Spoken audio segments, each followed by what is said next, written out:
Great. So my name is Andrea Nikolai, and today we're going to talk about what to eat. So the Dietary Guidelines came out, the new ones in 2020 to 2025. And so I just kind of wanted to do a brief thing. Some of this you might have seen before, but it's just, that's because some of the stuff hasn't changed. So I'll just emphasize it again. So what to eat. So let's get going. So that's me. My name is Andrea Nikolai. I'm a dietitian and I work for the University of Florida in the extension. So I'm kind of like a teacher in Polk County instead of at the university. And so I teach food and nutrition classes, and my goal is just save lives, right? Okay, so if you haven't if you missed Zoom over COVID, this is kind of how you use it. You could hover down on the bottom or the top of the screen, and usually a chat box will show up. And so if you want to type questions or something like that, you can do that. Maybe otherwise I'll just ask that maybe you hold them to the end, and then you can unmute yourselves and ask personally if you would like. And then I do have a short evaluation, and I'll try to send that right following this webinar. And I appreciate your feedback because it can help me learn how I can do it better and make it more interesting for you so you're more likely to come again. Okay, so here's what we're going to do today. We're going to talk about the My Plate and tips for a healthy diet, learn how to choose the healthy options for your plate, and then just some other key things to keep in mind. So that's a big category by itself, right? So why should we eat healthy? So the top 5 causes of death. These changed a little bit since 2018. So this is the most recent data we have. And so the first 4, they're all diet related. And so it just kind of, makes you think, nutrition can be pretty important just in helping with your overall health, choosing the best things for you. Okay, so I wanted to say too that food is fundamental to our well-being. So it affects how we feel emotionally and physically. It has a lot of effects in different things, and caring about nutrition is one piece of our life that influences health. There's other parts of our life. There's like a wheel of health, right? So nutrition is one key part, but there's other parts too that can influence your outcome and health. And some things like your environment, right? Your relationships, they found that can really matter. Spirituality, like your movement, and then your development, and then just like your emotional health. So those all play a key fact, but the food can kind of influence other ones, and the other ones can influence your food. So it's crazy, but if you can get a couple of them down, you'll just feel better. And no single nutrition plan works for everyone. So you might have heard about different diets, right? Your friend's like, I'm on the keto diet, and you're like, huh, is that right for me? And so then, we're all different, and we all have different genetics. So it kind of, something that works for someone might not work for you. But I'm going to talk about today ones that you can do for your whole life. So some of the diets that are out there are ones that are, can work for short term, but sometimes it's really hard to maintain them for your life. So I just want you to be able to have a healthy relationship with food and just enjoy food, and not have to worry about restricting it or not eating something when the time comes to do that. So no single food has all the nutrients we need. So like you might have seen, flamingos, right? They eat a lot of shrimp and other things like that. And that's what causes them to be the pink color. But humans aren't like that. And we can't just eat one food like that. And so just trying to, get a variety of foods help give us the nutrients that we need to do our best. And so everything can kind of play a role. And I'm just going to talk about some of the key ones. And then also fundamental for our well-being. So just plan to eat before you get really, really hungry, because that can help you a lot in making good choices. I don't know if you guys have ever gone to the store when you're really, really hungry, but everything looks good. It's the kind of the same thing when you're really, really hungry. Just like you're at home and you just want something that'll just get your energy up really quick. And sometimes you're drawn to things with more sugar. And so just trying to, eat right before that happens, before you get to that point, and then really enjoy eating too. There's a point with foods that's the enjoyment is important. So, taking that time to eat with family and friends so that the meal can really satisfy you in other ways, just other than the food, that can be great too. And no food is off limits. I just wanted to say that too. This is, we're around like a lot of great food. Food is meant to taste good, and just we want to try to keep a balance and a flexibility throughout our life. So helping people have a positive relationship with food also helps them address other things that lead them to eat when they aren't hungry. So it's kind of like, how sometimes you might have heard, like sometimes when you're sad, like pull out the Ben and Jerry's, right? And so the idea would be just to really get a positive relationship with food. So you look for food, for enjoyment with eating with others or for nourishment. But then when you need to cope with something, you can look for some other coping factors, like maybe you decide to take a walk or you're journaling or something like that. So just thinking about putting food in its proper place then. And so they interweave with all of life. So those are key things too, and I just wanted to share. So the My Plate then, this is, so they take the dietary guidelines. So these are like experts in all over different areas, and they come together and they talk about like where the evidence is. They look at all these studies, and then they decide what they're going to decide that they're going to recommend for our country.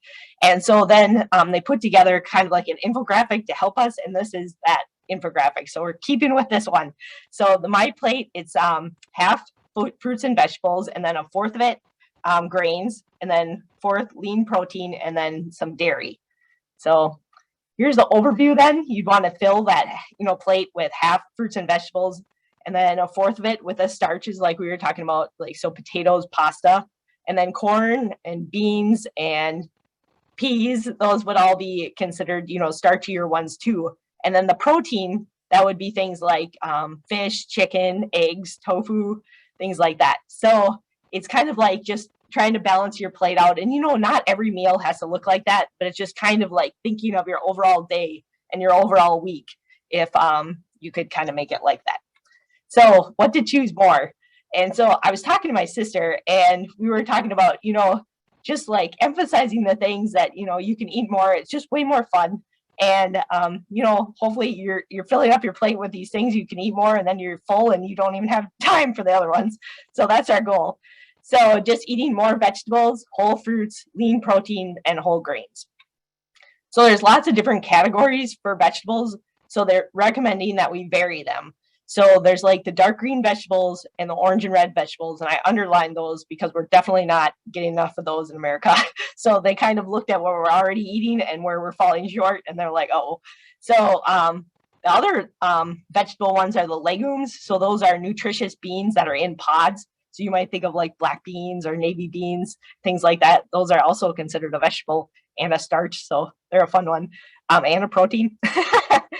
They're the only one that can do three. That's pretty neat, huh? So there's starchy vegetables, and like those are the ones we were talking about, like the corn and the peas and maybe winter squash and potatoes. And then there's other vegetables like eggplant or tomato, not eggplant, or excuse me, not tomatoes, but eggplant and things like asparagus that might not fit into other categories. Okay, so then the recommendation on fruits. So they definitely want us to eat fruits. So enjoy all the fruit you can, but just try to choose fruit more often than the juice. Just, you might guess, fruit, the whole fruit has more fiber than the juice, and it helps you feel full. And so even though, juice is fine, sometimes just really, you get a lot more if you can get the whole fruit, and they're delicious. So just trying to think about how you can add those in your life. And then buying in season helps save you money. So a lot of times people are, like fruits are expensive, and they are. So the thing is, if you can buy them in season, that can really save you a lot of money. So how when we had our Florida season with the strawberries, in February, it's like 99 cents. So that would be when you go and stock up and maybe even freeze some. And then that will help so that you can enjoy those strawberries longer. So now it's like, maybe it's a great time to enjoy watermelon. I mean, you can get that whole thing for $4 and, try to eat a lot of that. So, but just trying to eat in seasons can really help with that, saving the money on the fruit. And then using fruits in things like salads or toppings, desserts, and for snacks, when you're looking for something a little sweet, like these are great things to go for. Just they have kind of like that natural sweetness, and we've been given those, so we might as well enjoy them. And all those different colors in that fruit, and the same with vegetables, all those different colors are doing something for you that's really good. So they're antioxidants. They go in the body and kill off bad things in like aging, like wrinkles, right? So we're good to go. And then keeping the dried fruit handy sometimes for snacks, that can be really good in car rides when you're just like, I'm not going to make it home. And then you're like looking at the fast food thing. But maybe if you have some of these things available, then you can just make it till you get home and get a nutritious meal. And then putting fruit on cereal, pancakes, and waffles. Like I grew up, we had the option, we could put syrup or applesauce on waffles and things like that. And I gotta tell you, sometimes the applesauce just really, it moistens it, and it's pretty good. So you'll have to try that if you haven't. And yogurt is another one I hear a lot. Even peanut butter, you tried that? So pretty good. So that just including cans and frozen fruits, they also work too. And just trying to get the canned fruit, in its own juice when you can. Okay, so then we got lean protein. So they're recommending leaner protein. And so that would be more plant proteins, especially. So there's beans, instead of meats more often. So that would be great. Beans are basically fat-free. They have no cholesterol, lots of fiber, and lots of protein. And so they are a win. They found that people who eat them, like people who have diabetes that eat them, can manage their blood sugar better. And just like, I have not heard anything bad about beans. So if you like those, they're inexpensive, and they just try to add those in your life a little more. And fish, just especially the fatty fish, such as salmon and tuna, instead of meat more often, just trying to choose that when you can. And then other fish is really good too. Seafood is a win. And then include nuts in snacks, salads, main dishes. So those are another great source of protein. They even have some fiber, but lots of nutrients. They're coming from the plant again. And so they're good for you. But do you guys know cholesterol is only found in animal food? So like none of the plant things have cholesterol. So at least you don't have to worry about that. So, and then selecting lean meats when you do, things like chicken or pork tenderloin. When you look for loin in the name, like sirloin, it's often a leaner source of meat. So that could be good. And then trimming it when you can, and using low-fat cooking methods. And I don't know if you guys have been in my classes before, but sometimes I talk about more feet, more fat. You guys heard that maybe? So yeah. So it's like the animals with the more feet, tend to have more fat. So, I mean, it's a generalization, but like, so cows and pigs might have more fat than maybe turkey, chicken. And then so fish have no feet. And then beans, they're not even animals. And so you kind of get where I'm going. So just think about trying to have things with less feet. Okay, so trying to make half your grains whole. So this would be one. They found that just even if you can do half, that can really have a ton of benefits. And after that, there are some benefits, but like you get a ton just by making a half. So, like say you like white bread. I'm not going to make you give that up. Just try to, maybe you can choose some other kind of whole grains in your life. And, if you can switch to whole wheat eventually, that will just add some extra benefit. So looking for the word whole in the first ingredient, that is what you want to look for. And then whole wheat is a type of whole grain.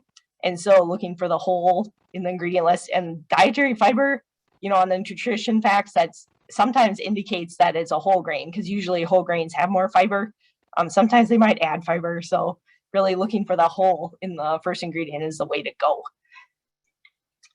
And then just trying to choose more. So like you're thinking, well, where am I supposed to have whole grains? So oatmeal is a whole grain, and so is our whole grain breads. You could have them in your hot dog buns, hamburger buns. You could have whole grain rolls, tortillas. If you get the corn ones, those are great too. Whole grain pasta, brown and wild rice. And then you can try these other ones. Like they're kind of becoming more trendy now, just with these different ones. You might have seen quinoa, but bulgur.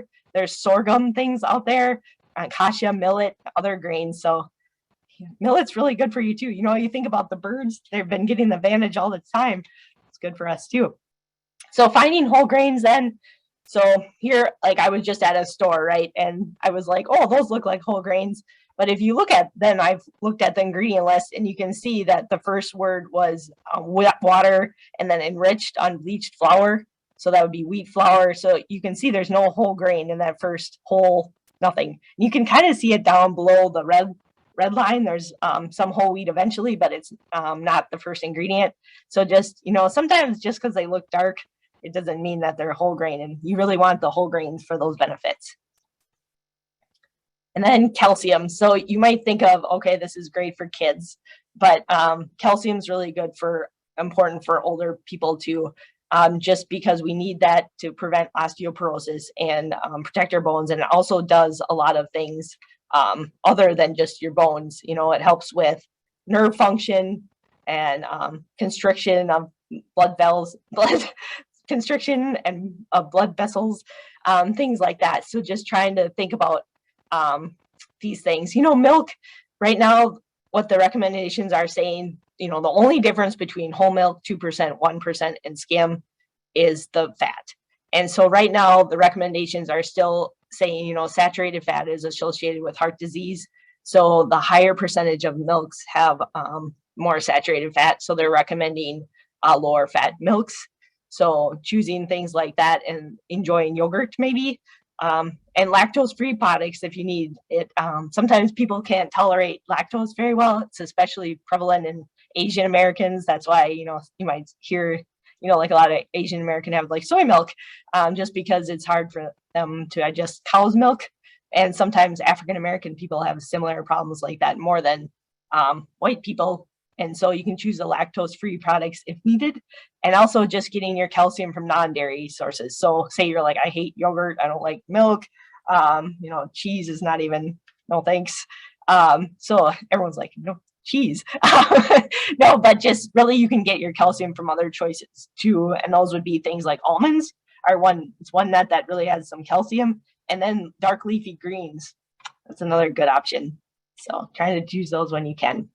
And then this one would be the healthy fats. So Denise was talking about just, like having some healthy fats and things like that. So it'd be like oils, including vegetable oils and oils in food too, like seafood and nuts. So thinking about fats that are liquid at room temperature. So you might have like bacon grease on your counter, and you might have coconut oil, and you might have some soybean oil and olive oil. So the ones that are liquid at room temperature, those would just be the ones I would love for you to choose more often.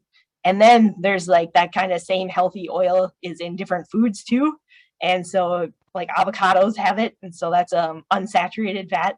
They're great. And nuts too. Also unsaturated fat in that. That's include peanut butter. So we're good to go. Peanut butter jelly sandwich, right? Or peanut butter maybe and strawberries. Just slice them up. So then these are just same things to keep in mind, okay? So like you got all this stuff on your plate, and now just keep in mind these things. So the idea would be to limit the sodium intake. Idea would be less than 1 teaspoon a day, and most Americans are getting way more than that. So most of it comes from processed foods. So if we can look at our plate, and try to have things that aren't as processed, you'll automatically probably get a lot lower. So that would be a key thing. And then, not using the salt shaker extra, but really just trying to focus a lot on the processed foods, because that's where we get most of our salt. And the American Heart Association actually put out this thing. It's called the Salty Six. And they're like, okay, guys, this is in America. This is where we get most of our salt. So they're saying, if you can try to watch these things, right, and kind of, just be aware, that might be where you're getting a lot of it, because we eat a lot of these things in America. So try to just keep in mind when you have that, maybe if you can make it from fresh, you're good to go then, right? Because like apple, like all the fresh fruits and vegetables, they don't have very little salt. And so these are just trying to use them more will help decrease your salt. And then if you like seasonings like spices and herbs, those are excellent choices because they can flavor foods. Say you have a bunch of those fresh vegetables and fruits, and you're like, okay, I just want a little more or something on this. And so these are all great options. Like none of the red pepper flakes or I guess like oregano, basil, garlic powder, those don't have any salt. So the things like garlic salt and celery salt, those have salt, but the like celery powder or something like that would not. And so those are things they found that these all have a lot of benefits themselves. So you can just dump those on however much you want. I would say, they're really good for you. So you're good to go with those. And then just using less processed foods like we talked about, and then checking the label. That can be also helpful too. And so if you go out to eat, you can just be like, go easy on the salt, please, and avoid, adding salt to foods. So maybe, as you can see here, there's a lot of Mrs. Dash options. So you could, those are all salt-free. That's just a great brand for that. Okay, the other thing too would just be to, kind of watch those saturated fats. So we talked about that a little bit. And so the common ones would be butter, then the milk fats. So you know how I was saying in the whole milk, there's more saturated fat. Just that we know that it's associated with heart disease. So we're still like trying to figure out, you might have heard there's some people who are thinking, there might be some saturated fats that aren't so bad for us, but we're still, there's not enough evidence to show that at all. So that's why they're still recommending to go the lower on the saturated fats. So really like the fats on the meats, those are usually saturated ones, like the beef and the chicken and the pork.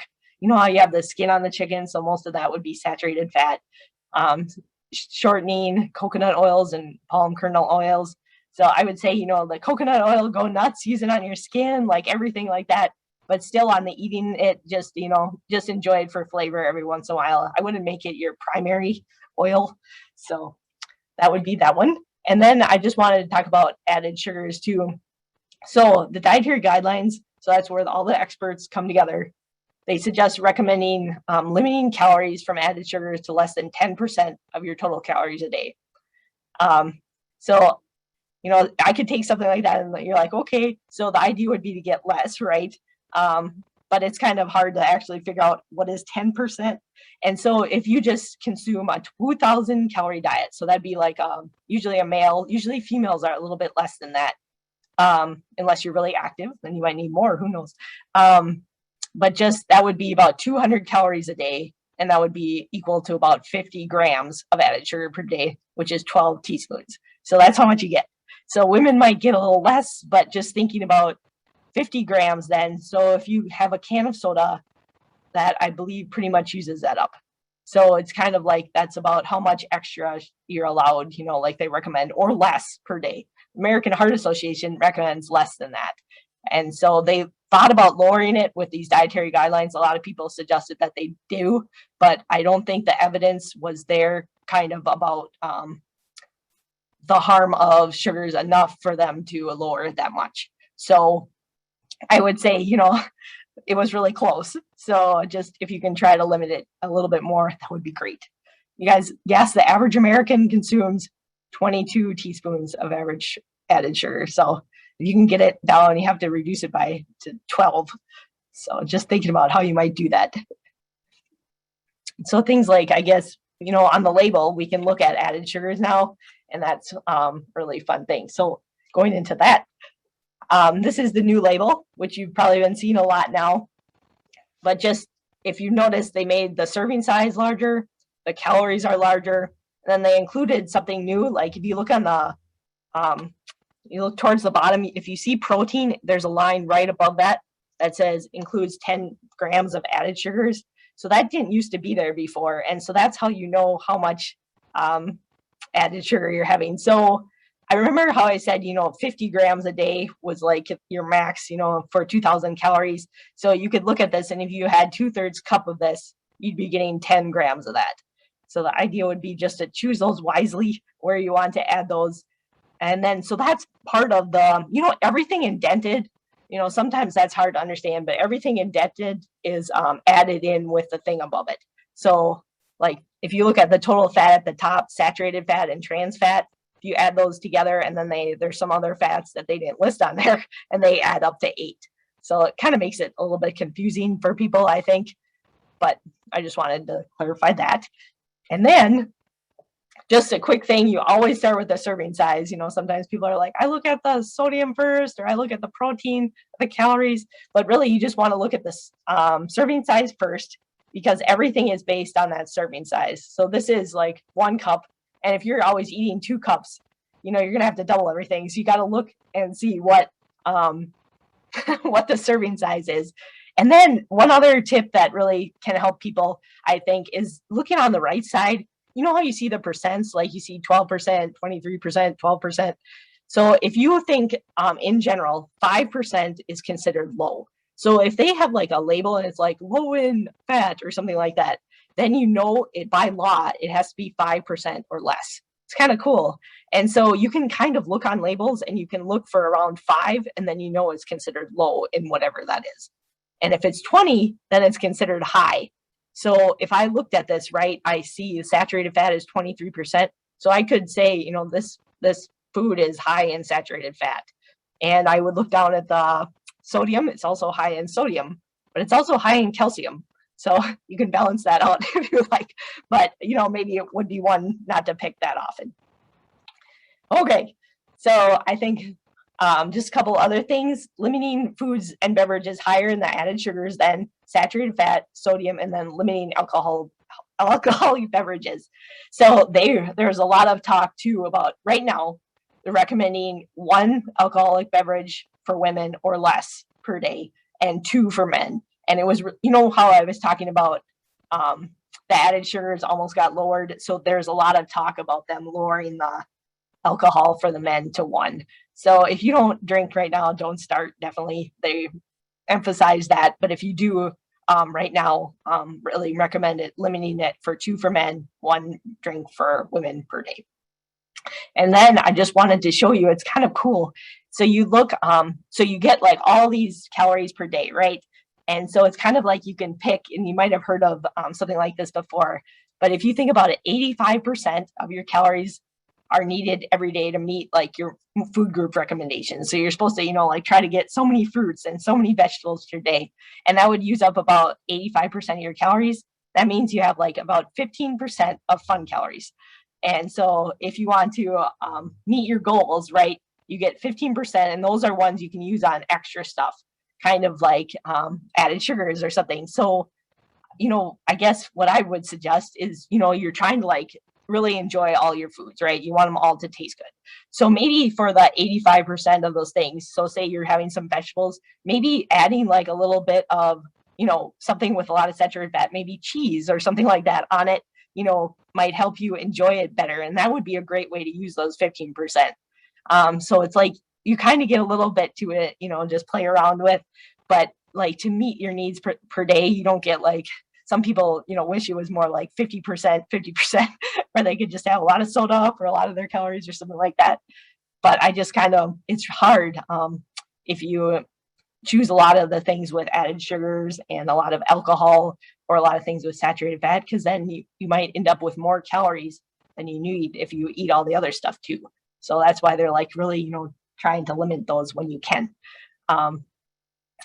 So they suggested 3 healthy eating patterns. So, because it's not just about foods they found, it's really about your lifestyle, like over the course of a day, over the course of a week, over the course of a month. So they're kind of like, saying, if they asked, Jacqueline, what were her major foods, like if she were in any of these dietary patterns, then it was more likely that she would meet her needs. And so they found that so dietary pattern then it's a combination of foods and beverages that constitutes an individual's complete dietary intake over time. And they found that all of these are high in fruits and vegetables and whole grains and plant-based proteins. So there's the healthy U.S. style dietary guideline pattern, and then there's the vegetarian style dietary pattern. So they found that people who eat vegetarian can really do well, and then also the Mediterranean diet kind of pattern. And so all of those are high in, like emphasize fruits and vegetables and whole grains. And the difference between some of them, like the Mediterranean style one, that just has a little bit higher amounts of fruits and seafood than the US one does. And it has less dairy. And so, but all 3 of them represent like kind of a way you could eat to reduce your risk of chronic disease. And so just to clarify, the US style dietary pattern, that's kind of what I just talked about. So you guys understand that one. And then the Mediterranean would just be a little bit less on the dairy and emphasizing seafood and fruits more.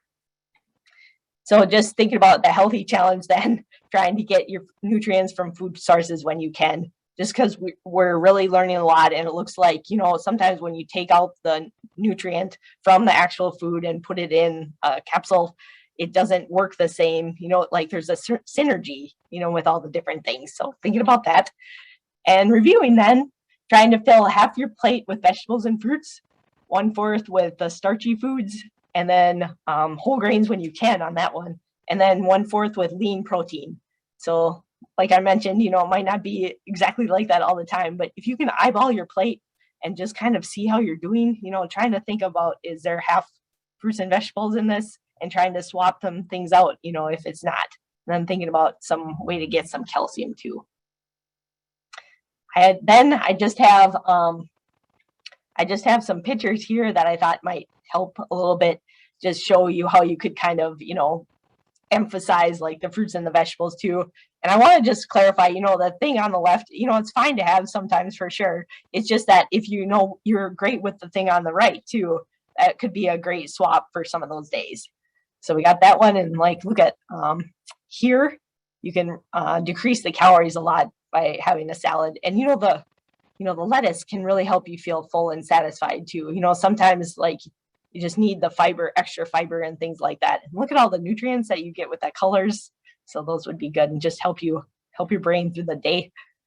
And then here's another one too. It's kind of interesting if you look at the things, how some of them lower when you switch to the one on the right. If you guys haven't had banana and peanut butter sandwich yet, now's a good time to try. Oh, come on. Okay, so delicious. All right, so here's like an option too, say you're going quick but trying to choose the fresco version or trying to think of it like that. Can add a lot of color, right? So thinking about adding color can just help you too. If you're kind of stuck, you're like, how am I doing? If you're looking at it and it's all kind of brownish colored, you might want to add something that gives a little color. I'm not talking about like Fruit Loops either. Okay, so thinking about this one too, it's just like if you look at the one on the right, it's way more colorful. And looking at the saturated fat, so just that so happens that Alfredo, just has a lot of cream and things like that. So that would be one just to enjoy, every once in a while, when it's time to include that in your day. But just thinking about choosing the thing that would be just a little bit better for your heart most of the time. So here, a lady who was in one of my classes, she sent this. And just, I thought that was kind of cool. She was really trying to, do it, and she did. And here's somebody else, Miss Carol. She sent this one. So that's actually Seminole pumpkin. I don't know if you guys know about that, but they grow really well here, and that would be a good option even by itself. Plain pumpkin, it's delicious. And so here, just trying to think then, what you're going to have for lunch now. Things like that. Maybe you could bring something different tomorrow. No, but just really trying to think, am I getting the things that I need? Because if you can help yourself with the nutrition, it can help with the other areas of your life, and same with other things too. So it's not the only thing that's going to determine your health, but it just plays a role. So that's probably why you're here today. Okay, so wanted to say one more thing too. There's a lot of websites out there. You can find information to support you with about anything you look up. So one thing I've learned, and it has really helped me, if you can use sites that are .gov or .edu or .org, those would be ones to really look for. So it's really cool because you can enter in the search engine, you can enter is keto good for me? And then you could put in site, like SITE : and then you could put edu.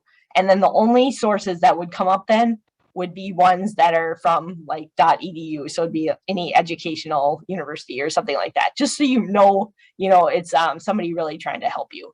And so that can be an option when you're looking up stuff. So if you have questions about that, you can email me.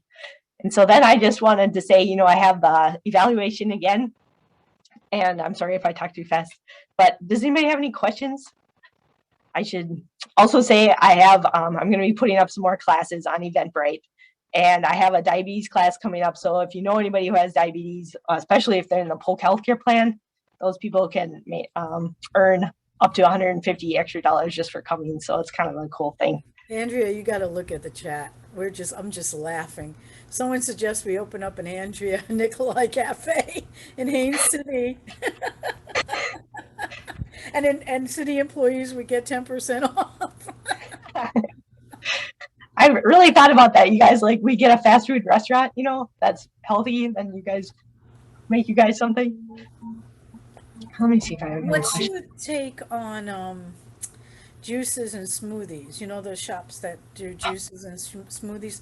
Because I'm not a frozen fruit person, so I don't migrate to smoothie things because there's a lot of ice. It's frozen, it's ice. I don't like it. So brain freeze. Well, I think, they can be good options. It's just you have to watch it sometimes with those because sometimes they have a lot of added sugar. Yeah, And then the also, sugar component. like the juices, right? You're missing the fiber, but the smoothie, if they put everything in it, you should be good. But they've also found that there's some benefits to actually chewing, like you feel more satisfied after it. So, maybe that would be something, just a lot of people can really fit a lot of good things in their smoothie. So I would say, there are some definite good options. Just watch what you're putting in the smoothie and see if you could, if you're thinking about it, if you could eat that same amount and stuff. Sometimes, you end up like 5 bananas or something like that. That's great, but it can add up to a lot of calories. So just think about that stuff. Chad is saying he would eat the peanut butter and banana sandwich that you Oh, good. suggested because he's sick of fast food, but he just ate a bag of chips. So, I don't know. That's why I need to have these